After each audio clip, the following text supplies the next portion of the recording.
For most, hashish is just a drug, but for Aleister Crowley, it was something far more, a key to unlocking hidden dimensions of consciousness, a ritual tool, and possibly a gateway to the unknown. His book, The Psychology of Hashish, isn't just a study of a substance. It's a coded message about the nature of reality, a glimpse into the altered states that occultists have sought for centuries. Was Crowley merely experimenting with the mind, or was he using hashish as a tool to access forbidden knowledge, perhaps even to contact otherworldly entities? Unlike his later works, which are drenched in overt occult symbolism, The Psychology of Hashish presents itself as a philosophical and psychological exploration of altered states. But beneath the surface, the book reveals Crowley's deeper obsession, escaping the limits of ordinary perception and tapping into the raw, unfiltered essence of the universe. He believed that drugs like hashish could momentarily dissolve the illusion of reality, giving the user access to the hidden mechanics of existence. This ties directly into his broader occult teachings, particularly in thelema, magic,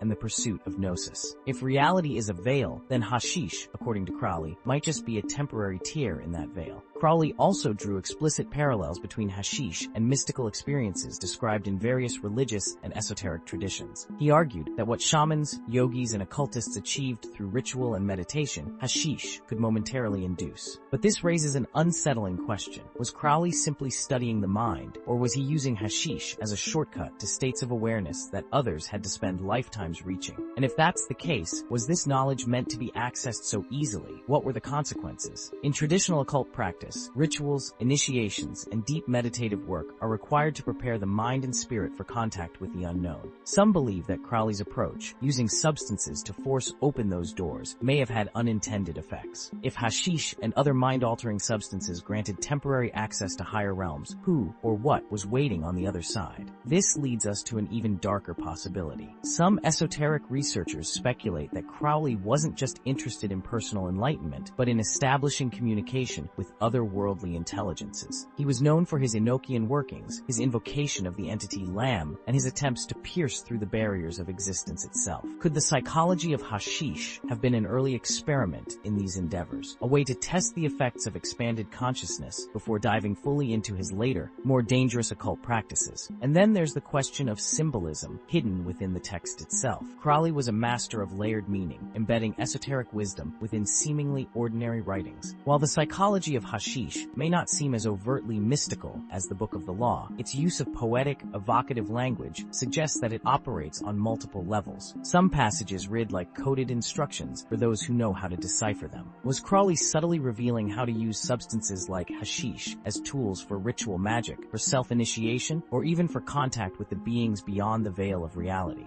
One thing is clear. Crowley was never just a scientist, nor was he merely a philosopher. He was a seeker of hidden truths, a manipulator of reality, and a magician who walked the line between genius and madness. His experiments with hashish weren't just about altering perception. They were about reshaping reality itself. So what do you think? Was Crowley unlocking the secrets of the mind, or was he playing with forces beyond his understanding? Did the psychology of hashish serve as a blueprint for mental liberation, or was it a dangerous tool for breaking through the barriers that keep reality intact?